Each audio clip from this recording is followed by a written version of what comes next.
Bonjour à tous et bienvenue sur la chaîne. Je suis Gabriel Fontaine et ici on parle auto sans prise de tête. Conseils pratiques, explications techniques, accessibles et réponses claires à vos questions de tous les jours. Que vous soyez débutant ou passionné, vous allez trouver ici de quoi mieux comprendre et entretenir votre voiture. Pensez à vous abonner, à laisser un petit like et restez avec moi jusqu'à la fin de la vidéo. Chaque détail peut faire la différence. La Russie a envahi l'Ukraine, entraînant un conflit armé aux conséquences inestimables.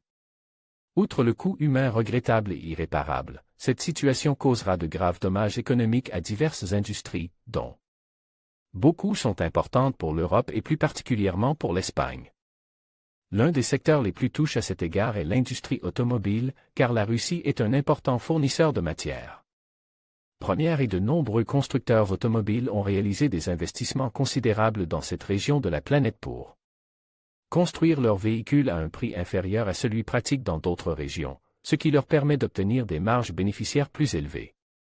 De nombreuses marques envisagent d'arrêter la production et même de cesser les ventes dans cette région, sur la base des effets politiques et en particulier des décisions sévères prises par les pays de l'UE et les États-Unis, telles que un ensemble complet de mesures visant à réprimer la Russie pour ses actions belliqueuses. L'économie occidentale sera durement touchée pendant toute la durée de la guerre entre la Russie et l'Ukraine.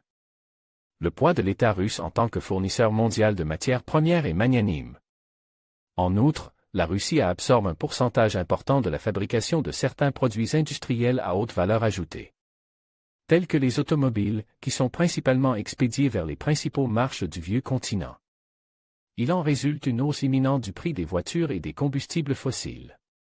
Si la Russie est riche de quelque chose, c'est bien d'éléments clés pour la mobilité, comme les sources d'énergie pour les moteurs à combustion, le diesel et l'essence, dont les valeurs étaient déjà très élevées et en forte croissance bien avant l'invasion de l'Ukraine le 23 février, et les deux métaux les plus utilisés dans cette industrie, l'acier et l'aluminium, dont les prix s'envolaient déjà en raison de l'utilisation du gaz dans leur fabrication, un hydrocarbure dont la Russie est le premier exportateur mondial.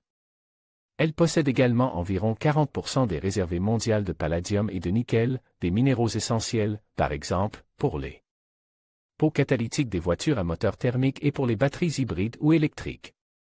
Les problèmes de l'industrie s'en trouveront encore accrus.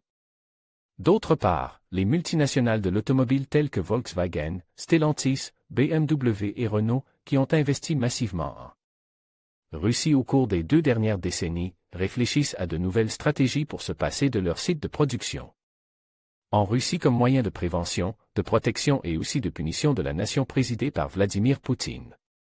Avant la pandémie, plus de 1,5 million de voitures et de nombreux composants quittaient chaque année les usines soviétiques, un volume que ces entreprises devront délocaliser vers d'autres usines en Europe centrale.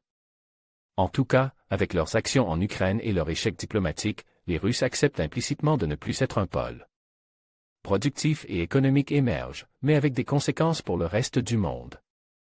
Abonnez-vous à la lettre d'information de la rédaction de Caro en saisissant votre adresse électronique ci-dessous pour recevoir des mises à jour sur nos dernières vidéos, opinions, actualités et articles de blog.